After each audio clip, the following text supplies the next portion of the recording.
하나님 말씀은 사도행전 18장 1절에서 4절까지 말씀 보겠습니다. 사도행전 18장 1절에서 4절까지 말씀, 신약성경 219쪽에 있습니다. 한 절씩 교독하도록 하겠습니다. 그 후에 바울이 아덴을 떠나 고린도에 이르러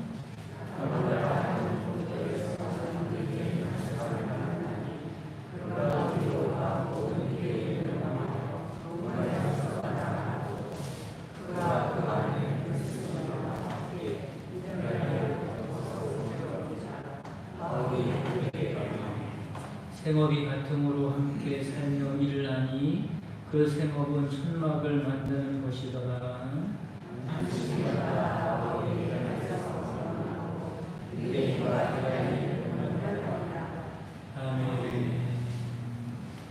할렐루야. 아멘. 사람은 누구나 행복을 추구하며 살아가고 있지요. 누구나 다 아는 사실입니다. 그러나 막상 누가 행복한가, 행복한 사람을 찾으려고 하면 행복한 사람의 글이 많지 않습니다. 그럼 누가 행복할까? 여러분, 누가 행복할 것 같습니까? 여러분의 행복을 위해서 무엇을 추구합니까? 그 행복을 얻으려면 무엇을 가져야 한다고 생각을 하십니까? 보통 이렇게 생각하죠. 좀 더 많이 가지면 행복할 것이라고 생각합니다. 그래서 오늘도 좀 더 많이 갖기 위해서 동분서주 하고 있습니다. 또는 내가 좀 더 많이 배웠으면 더 행복했었을 텐데, 이런 사람도 있어요. 그렇죠? 예전에 내가 좀 가정 형편이 어려워서 배움을 많이 갖지 못했는데, 만약에 더 배웠다면 내 인생은 더 행복했을 것이다, 이렇게 생각하기도 하죠.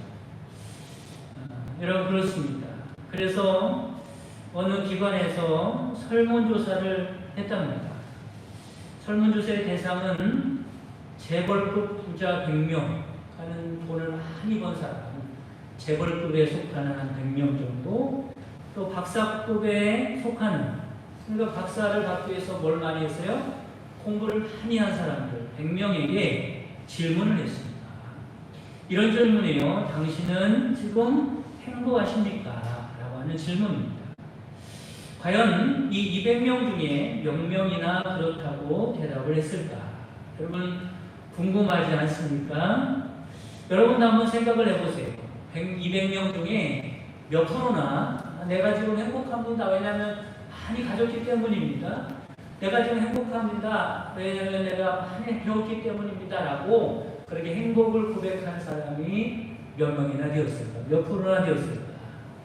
그럼 적어도 그죠? 50%는 넘어가야 또 한 7, 80%는 돼야 정상이라고 생각할 겁니다. 왜냐하면 지금도 우리는 행복하기 위해서 그 길로 가고 있기 때문에 그렇죠.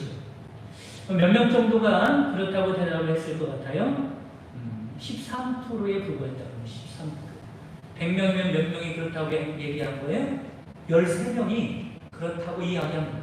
나머지 84%는 74%는 행복하지 않다고 말을 했다는 이야기입니다. 87%죠. 여러분, 이 설문조사 결과에 의하면 무엇을 알 수 있습니까? 그들은 많은 사람들의 선망의 대상입니다. 나도 그렇게 됐으면 좋겠다라고 생각하죠. 우리가 그들과 같이 되면 행복할 것이라고 생각합니다. 그들을 보면서 참 행복하겠다라고 부러워합니다. 그런데 사실은 그래요, 그렇잖아요? 사실을 알고 봤더니 그렇지 않다는 거죠. 그럼 우리는 이런 결론을 내릴 수 있습니다. 우리가 꿈꾸는 행복이라고 하는 실체, 내가 그렇게 됐으면 좋겠다, 그렇게 되면 행복할 것이라고 그렇게 여기고 있는 그 행복의 실체는 허상에 불과하다는 겁니다.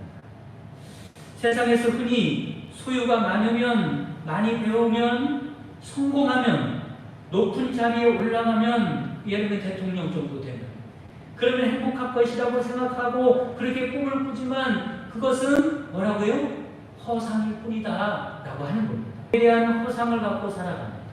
그렇기 때문에 진짜 행복을 놓치는 거예요. 여러분, 정확한 행복의 목적지를 향해서 가서 그 행복을 잡을까 말까인데, 헛된 행복의 허상을 잡고 그것을 목표로 삼아 살아가고 있으니 어떻게 행복을 잡게 있는 말이죠. 이들은 진짜 행복한 거리가 먼 삶을 살아갈 수밖에 없다는 겁니다. 그러니까 진짜 행복이라는 것이 무엇일까? 오늘 본문에 진짜 행복한 사람들이 등장합니다. 누구냐면 사도 바울과 그리고 아굴라와 브리스길라 부부입니다. 그래서 이 시간은 이들을 행복하게 만들었던 요인이 무엇일까? 행복의 요소를 알아보도록 하겠습니다.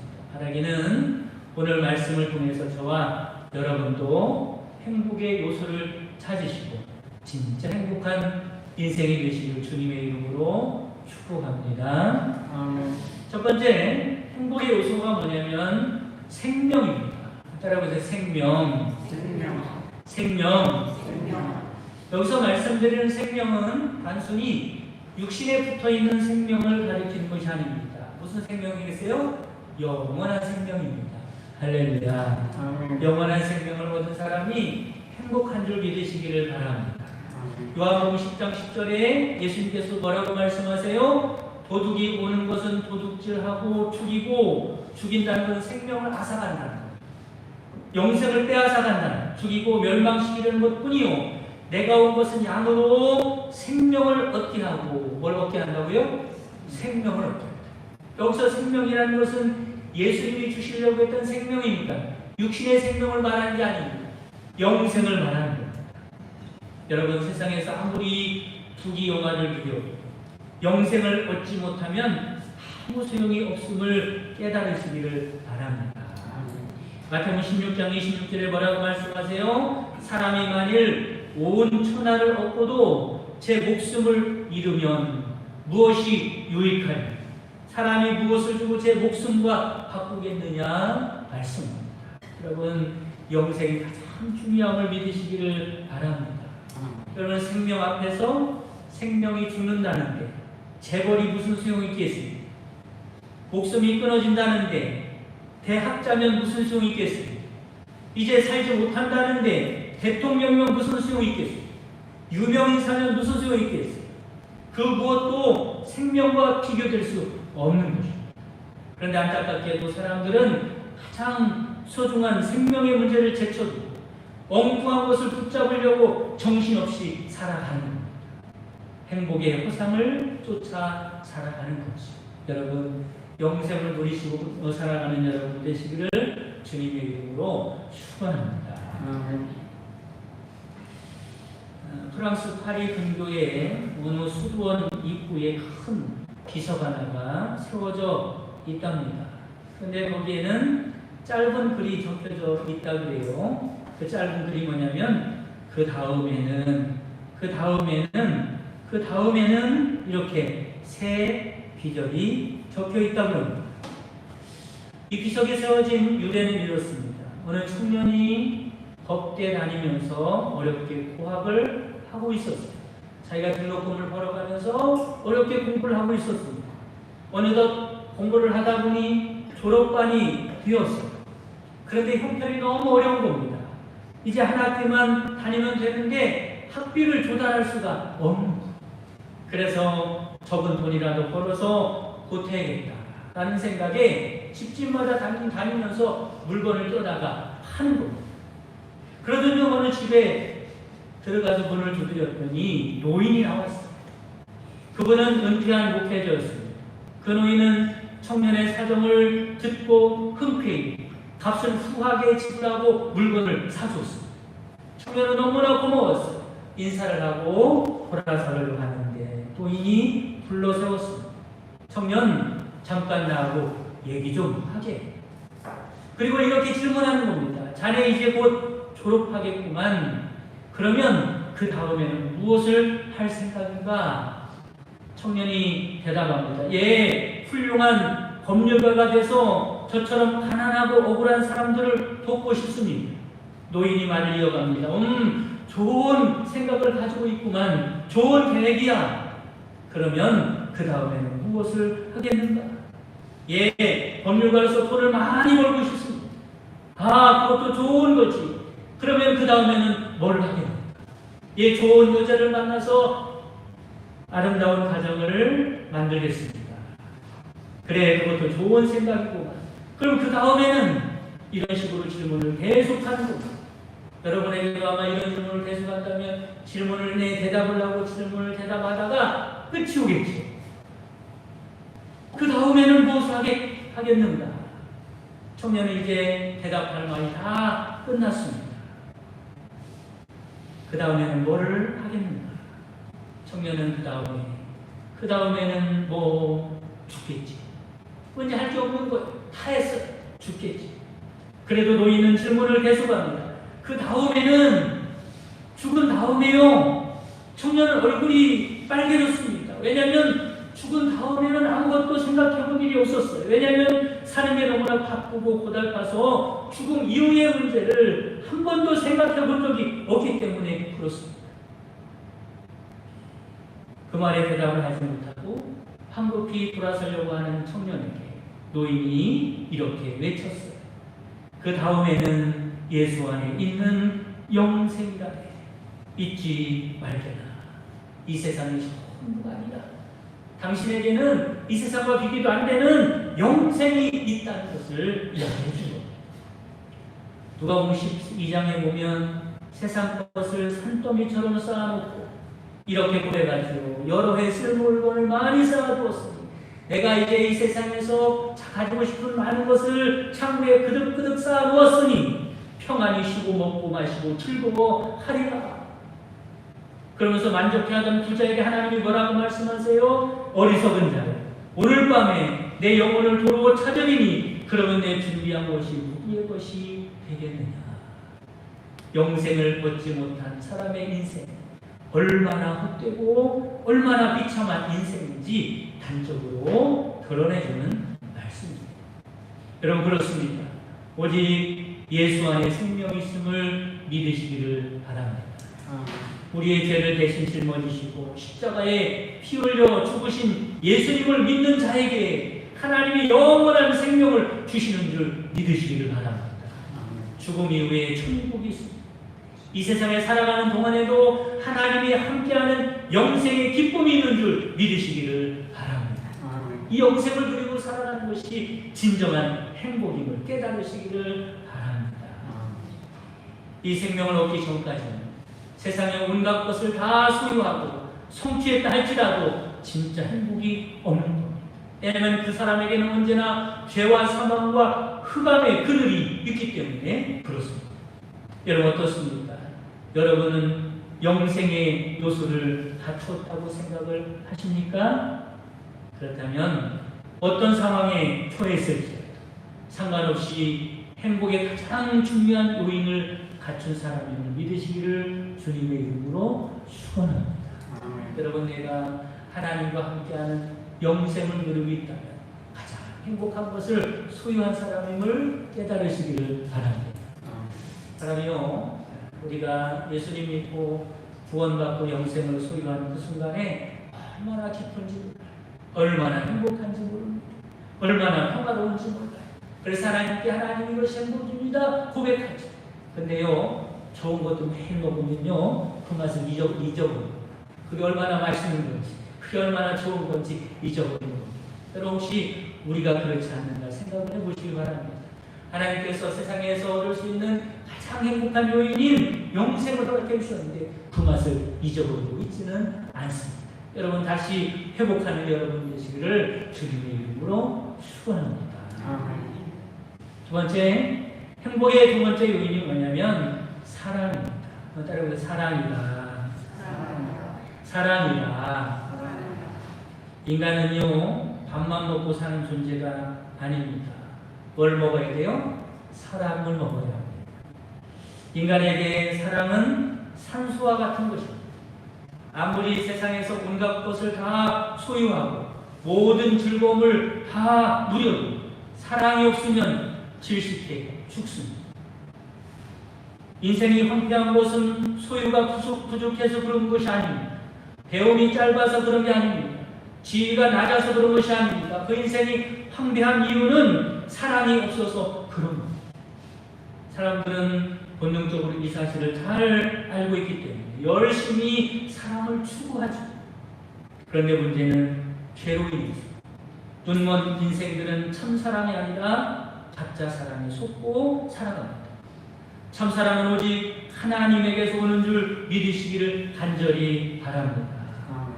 인간적인 사랑은요, 조건적인 사랑, 이기적인 사랑입니다. 그래서 그 사랑은 오히려 사랑같이 보이지만 피곤합니다. 그 사랑은 행복이 없습니다. 오직 하나님의 사랑으로 사랑할 때 진짜 행복이 있는 줄 믿으시기를 바랍니다. 요한일서 4장 7절에서 8절에 보면 사랑하는 자들아 우리가 서로 사랑하자.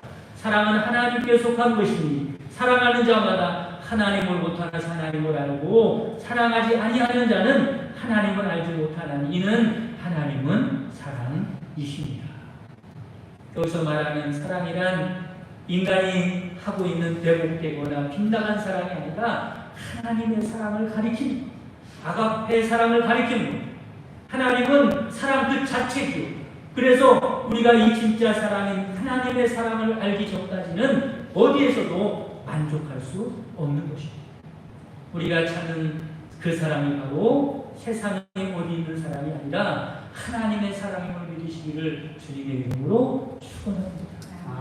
독생자 예수님을 내어주기까지 우리를 사랑하신 하나님의 진짜 사랑을 알고 그 사랑을 받을 때 참된 만족과 행복이 있는 줄 믿으시기를 바랍니다.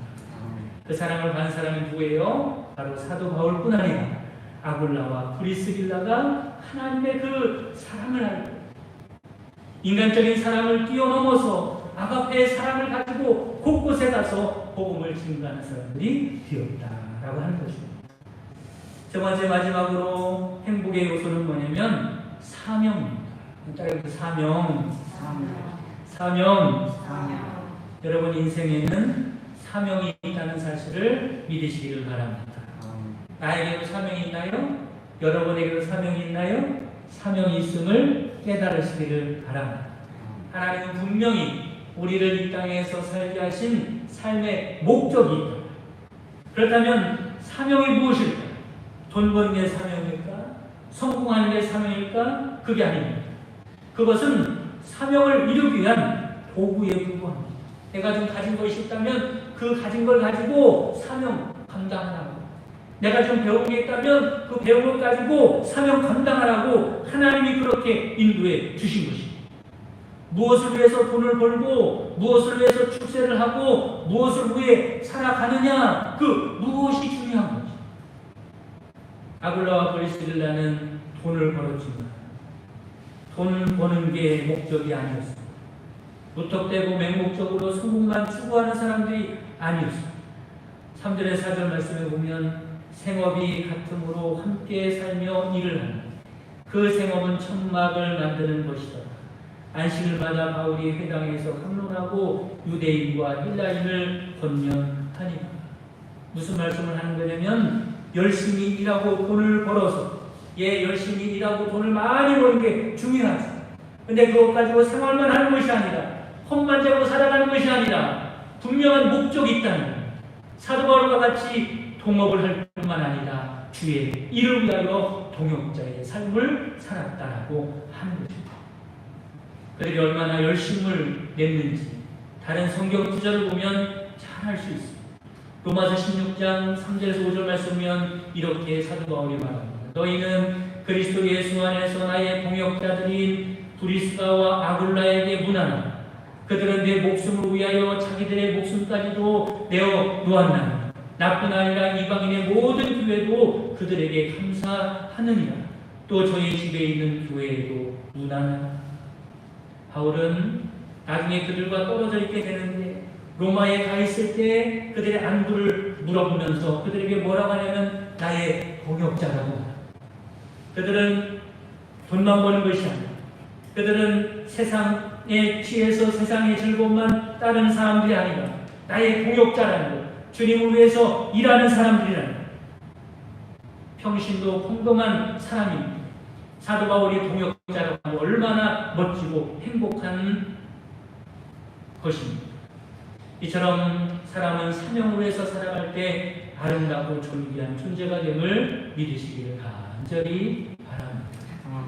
여러분, 우리에게 주신 사명이 무엇입니까? 우리가 무엇을 위해 살아가야 할까라고 하는 거지. 하나님의 영광을 위해서 살아가야 할 줄 믿으시기를 간절히 바랍니다. 영국 출신이면서 중국의 선교사였던 허드슨 테일러는 이런 말을 남겼어요. 크리스천은 자신으로 인하여 다른 사람들을 행복하게 해주는 사람이다. 크리스천이 어떤 사람이라고요? 자기 자신을 통해서 다른 사람을 행복하게 만들어주는 사람이 크리스천이라는 겁니다. 그리스도인이라는 겁니다. 그럼 심지어 이렇게까지 말합니다.